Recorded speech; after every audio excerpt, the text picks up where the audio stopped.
നമസ്കാരം. ഇന്ന് ഒരു കഥ, സീതയെ കണ്ടെത്തൽ. ഇതാണ് കഥ.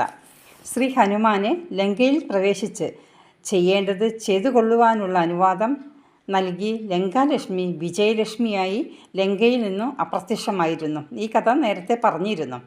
ഹനുമാൻ ആരാലും ശ്രദ്ധിക്കപ്പെടാത്ത രീതിയിൽ രൂപം മാറ്റി ചുറ്റും നടന്ന് ലങ്കയെ പഠിച്ചു. ഓരോ ഗ്രഹങ്ങളിലും സീതാദേവിയുണ്ടോ എന്ന് തിരക്കി. എന്നാൽ ഒരിടത്തും തൻ്റെ ദേവിയെ കണ്ടെത്താൻ ഹനുമാന് കഴിഞ്ഞില്ല. പിന്നെയും ഇറങ്ങി നടന്നും തിരിഞ്ഞും ഹനുമാൻ അശോകവനത്തിൽ എത്തിച്ചേർന്നു. അനേകം ശാഖകളോട് കൂടിയ ഒരു ശിംശഭാവൃക്ഷത്തിൻ്റെ ചുവട്ടിൽ ഒരു മനുഷ്യ സ്ത്രീയെ മാരുതി കണ്ടെത്തി. അവൾക്ക് ചുറ്റും ഭീകരരൂപികളായ രാക്ഷസ സ്ത്രീകളും ഉണ്ടായിരുന്നു. ശ്രീരാമൻ നൽകിയിട്ടുള്ള വിവരണങ്ങളിൽ നിന്നും ഈ യുവതീരത്നം സീത തന്നെയാണ് എന്ന് ഹനുമാൻ തീരുമാനിച്ചു. ശിംശഭാവൃക്ഷ ചുവട്ടിൽ ദുഃഖിതയായിരിക്കുന്ന സീതാദേവിയെ നേരിട്ടെങ്ങനെ കാണും എന്ന ചിന്തയിലായിരുന്നു ഹനുമാൻ. ബുദ്ധിമാനല്ലേ മാരുതി, എന്തെങ്കിലും വഴി കണ്ടുപിടിക്കുക തന്നെ ചെയ്യും. ബുദ്ധിമുട്ടുള്ള കാര്യങ്ങളൊന്നും മാരുതിക്കില്ല. എന്തായാലും രാത്രിയാവട്ടെ എന്ന് മാരുതി തീരുമാനിച്ചു.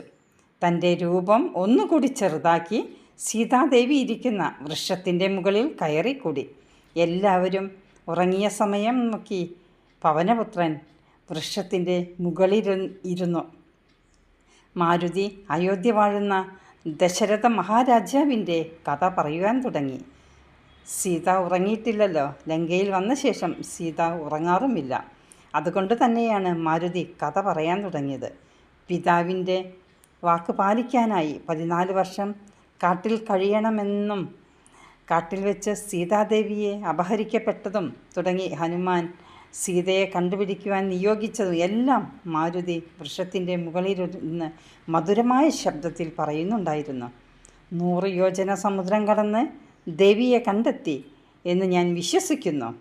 ശ്രീരാമദേവൻ വർണ്ണിച്ച ലക്ഷണങ്ങളോട് കൂടിയ ആ സ്ത്രീ തന്നെയാണ് ഞാനിപ്പോൾ കാണുന്നത്. അത് സീതാദേവി തന്നെയാണെന്നതിൽ സംശയമില്ല, ഹനുമാൻ പറഞ്ഞുകൊണ്ടിരുന്നു.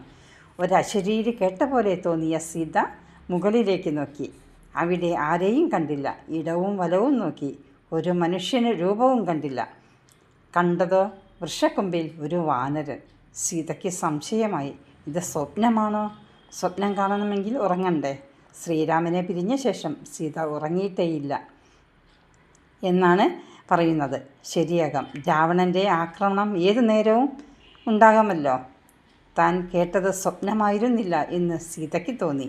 ഹനുമാൻ മുകളിലിരുന്ന് സീതയെ നിരീക്ഷിച്ചു കൊണ്ടിരിക്കുകയായിരുന്നു. ശബ്ദമുണ്ടാക്കാതെ സാവകാശം താഴെ ഇറങ്ങി. അല്പം എന്തെങ്കിലും ശബ്ദമുണ്ടായാൽ സീതയ്ക്ക് കാവലിരിക്കുന്ന രാക്ഷസികളെ ഉണരും. അത് പ്രശ്നമാവും. താഴെ ഇറങ്ങിയ ഹനുമാൻ ദേവിയെ നമസ്കരിച്ചു. സീത തന്നെയാണോ തൻ്റെ മുന്നിൽ എന്ന് ഹനുമാൻ ഉറപ്പുവരുത്തണം. ഹനുമാൻ അവരെ കണ്ടിട്ടില്ലല്ലോ. അതിലേക്കായി ഹനുമാൻ്റെ ചോദ്യങ്ങൾ. ഭവതി ദേവതയാണോ? ആണെങ്കിൽ ആരാണ്? മനുഷ്യ സ്ത്രീയാണോ? എങ്കിൽ രാവണൻ അപഹരിച്ച രാമപത്നി തന്നെയാണോ? ശ്രീരാമചന്ദ്രൻ്റെ പ്രിയ പത്നി തന്നെയാണെന്ന് ഞാൻ വിശ്വസിക്കുന്നു. താൻ സീതയാണ് എന്ന് സീതയിൽ നിന്ന് തന്നെ കേൾക്കണമായിരുന്നു ഹനുമാന്. ശ്രീരാമൻ്റെ പത്നി സീത തന്നെയാണ് ഞാൻ എന്ന് കേട്ട ഹനുമാൻ തൻ്റെ വരവിൻ്റെ ഉദ്ദേശം ദേവിയെ അറിയിച്ചു. ശ്രീരാമദേവൻ്റെ സന്ദേശവുമായാണ് ഞാൻ വന്നത്. ഒരു ദൂതനാണ് ഞാൻ. ഹനുമാൻ്റെ വാക്കുകളിൽ വിശ്വാസം തോന്നിത്തുടങ്ങിയിരുന്നു സീതയ്ക്ക്. പെട്ടെന്ന് സീതയിൽ ഒരു ചെറിയ സംശയം വന്നു. ഇതും രാവണൻ്റെ മായയാണോ? ഒരുപാട് കാര്യങ്ങൾ അവിടെ കണ്ടുകൊണ്ടിരിക്കുകയാണല്ലോ സീത. സീതയുടെ മാനസികാവസ്ഥ ഗ്രഹിച്ച ഹനുമാൻ സീതയുടെ സംശയ നിവൃത്തി വരുത്തുവാനുള്ള മാർഗം കണ്ടെത്തി.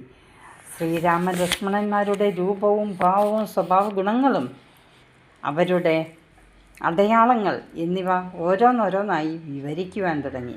സീത സംശയത്തിൻ്റെ നിഴലിൽ തന്നെയാണെന്ന് കണ്ട മാരുതി അടയാളമായി ശ്രീരാമൻ തന്നെ വിശ്വസിച്ചേൽപ്പിച്ച അങ്കുലീയം സീതയ്ക്ക് കാട്ടിക്കൊടുത്തു. അങ്കുലീയം കണ്ടതോടെ സീതയുടെ സംശയങ്ങളെല്ലാം നീങ്ങി. ദേവി തൻ്റെ ചുമലിൽ ഇരുന്നാൽ ഞാൻ ഇപ്പോൾ തന്നെ ശ്രീരാമൻ്റെ അടുത്തെത്തിക്കാമെന്ന് പറഞ്ഞു ഹനുമാൻ തൻ്റെ യഥാർത്ഥ രൂപം പ്രദർശിപ്പിച്ചു. ഹനുമാൻ്റെ അഭിപ്രായത്തോട് സീതയ്ക്ക് യോജിക്കാനായില്ല. രാവണവധം നടത്തി ശ്രീരാമൻ തന്നെ കൂട്ടിക്കൊണ്ടു പോകണമെന്നും രാവണൻ അനുവദിച്ചിട്ടുള്ള 2 മാസത്തെ കാലാവധി വരെ കാത്തിരിക്കുകയും അത് കഴിഞ്ഞാൽ മരണം വരിക്കുമെന്നും സീത മാരുതിയോട് പറയുകയുണ്ടായി. ഞാൻ അവിടെ ചെന്ന് വിവരങ്ങൾ രാമലക്ഷ്മണന്മാരെ അറിയിക്കുന്നതുവരെ ദേവി ക്ഷമിച്ചാൽ മതി എന്നായിരുന്നു ഹനുമാൻ്റെ മറുപടി. ഹനുമാൻ തന്നെ കണ്ട് എന്നതിന് തെളിവായി സീത തൻ്റെ ചൂടാമണിയെടുത്ത് അദ്ദേഹത്തെ ഏൽപ്പിച്ചു. മാത്രമല്ല തനിക്കും രാമനും മാത്രം അറിയാവുന്ന ചില സ്വകാര്യങ്ങളും ഹനുമാനെ കേൾപ്പിച്ചു. ഭക്ത്യാദരങ്ങളോടെ ചൂടാമണി വാങ്ങി സീതാമാതാവിൻ്റെ അനുഗ്രഹാശിസ്സുകളോടെ പുത്രവാത്സല്യം നേടിയ ഹനുമാൻ അവിടെ നിന്നും യാത്രയായി. ഇതാണ് കഥ. എല്ലാവർക്കും നമസ്കാരം.